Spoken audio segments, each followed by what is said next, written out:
अस्सलामुअलैकुम। मेरा नाम है मोहम्मद शादाब और आज मैं जो वीडियो लेकर हाज़िर हुआ हूँ वो ख्वाब के ताल्लुक़ से लेकर हाज़िर हुआ हूँ, यानी कि ख्वाब बंदी। जिस शख्स को ख्वाब बहुत ज़्यादा नज़र आते हैं वो शख्स इस नक्श का इस्तेमाल करेगा।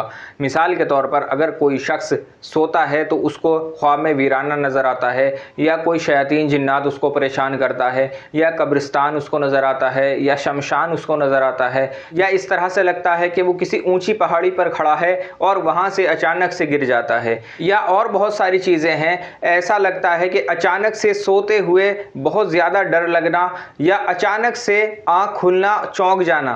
या फिर दूसरी बात यह है कि रात के किसी हिस्से में जब आँख खुलती है तो बहुत ज़्यादा घबराहट होती है, दिल बहुत तेज़ तेज़ धड़कता है और ऐसा महसूस होता है कि कोई आसपास है। अगर किसी शख्स के साथ इस तरह का मसला है तो वो शख्स इस नक्श को इस्तेमाल करे तो इंशाअल्लाह उसका ये मसला ख़त्म हो जाएगा।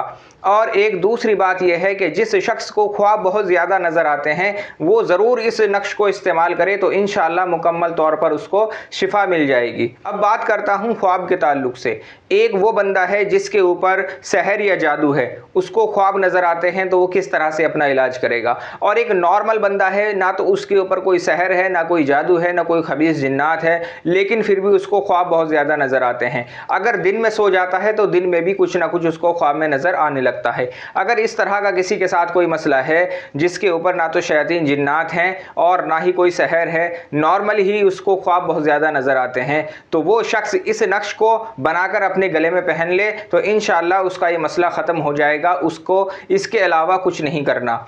और जिसके ऊपर सहर और जादू है वो इस नक्श को पीने में भी इस्तेमाल करेगा और गले में भी पहनने में इस्तेमाल करेगा। इंशाअल्लाह आगे मैं इसको बताऊंगा कि किस तरह से इस्तेमाल करना है। अब बात करता हूँ हामला औरत के ताल्लुक से। जो माँ बहन हामला हैं, अक्सर ये मसला सामने आता है कि जैसे उनको 2-3 महीने गुजरते हैं उसके बाद उनको बहुत ज़्यादा ख्वाब नज़र आने लगते हैं, और ख्वाब में फलों का कटा हुआ दिखना या ख़राब फल दिखना, या दूसरी चीज़ ये है कि किसी शय का उनके पीछे भागना, या उनके सीने पर अकड़ाहट होना, कंधों पर वजन होना। और एक दूसरी चीज़ यह है कि ख्वाब में ऐसा लगना कि कोई बच्चा उसके गोद में है। इस तरह के अगर उसको ख्वाब नज़र आते हैं तो वो भी इस नक्श का इस्तेमाल करे तो उसका भी ये मसला ख़त्म हो जाएगा। अक्सर ख्वातीन के साथ ये मसला हो जाता है कि जब हमल रहता है तो उनको ख्वाब नज़र आने लगते हैं, ख्वाब के अंदर गोश्त का दिखना या ख्वाब के अंदर खून का दिखना। और एक दूसरी चीज़ ये है कि किसी ऐसे जानवर का दिखना जो जहरीला हो और वो काट रहा हो, मसलन ख्वाब के अंदर सांप का दिखना। ये नॉर्मल बंदे के साथ भी हो सकता है कि जिसको ख्वाब में सांप नज़र आते हों वो ज़रूर इस नक्श का इस्तेमाल करे तो इंशाअल्लाह मुकम्मल तौर पर उसको शिफा मिल जाएगी। और अब बात करता हूँ किस तरह से आपने ये इस्तेमाल करना है। ये जो आप नक्श देख रहे हैं ये 16 खानों का नक्श है। सबसे पहले आपने 16 खाने बनाने हैं, उसके ऊपर आपने लिखना है 786 और यहाँ से आपने इसको भरना शुरू करना है। ये आतिशी चाल से भरा जाएगा और जो शख्स इसको पीने के लिए लिखेगा वो अर्के गुलाब और ज़ाफ़रान से लिखेगा, और जो गले में पहनने के लिए लिखेगा बेहतर है कि अर्के गुलाब और ज़ाफ़रान से लिखे। और अगर अर्के गुलाब और ज़ाफ़रान ना हो तो आप इसको पीली स्केच पेन से भी लिख सकते हैं, यानी कि पीली स्केच से भी लिख सकते हैं और पेन से भी लिख सकते हैं। अगर पीली स्केच आपके पास बरामद ना हो तो आप इसको काले पेन से भी लिख सकते हैं या नीले पेन से भी लिख सकते हैं।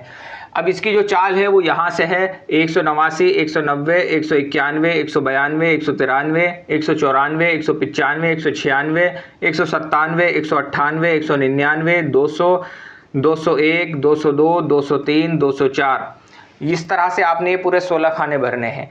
पूरे 16 खाने भरने के बाद यहाँ आपने लिखना है फला बिन फला ख्वाब ख़त्म शुद, यानी कि ख्वाब ख़त्म शुद यहाँ आपने लिखना है। जिसके लिए आप तैयार कर रहे हैं उसका नाम, उसकी माँ का नाम लिखना है। जिस शख्स के ऊपर जादू और सहर का मसला है और जो हामला है वो किस तरह से इस्तेमाल करेंगे, वो दोनों शख्स एक ही तरह से इस्तेमाल करेंगे। एक नक्श तो गले में पहनेंगे और 21-21 नक्श पीने के लिए बनाएंगे, यानी कि 21-21 नक्श तो पीने के लिए बनाने हैं और एक नक्श गले में पहनने के लिए बनाना है।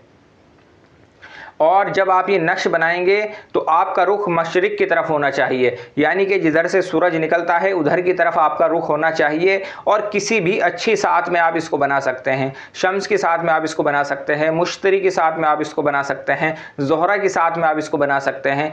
किसी भी नेक साथ में आप इस नक्श को तैयार करें तो इंशाअल्लाह मुकम्मल तौर पर आपको शिफा मिलेगी। और अगर कोई मसला आपको मालूम करना है इसके ताल्लुक़ से तो आप मेरे व्हाट्सएप नंबर पर मुझसे रब्ता करें या मुझे कमेंट करें। अस्सलामु अलैकुम।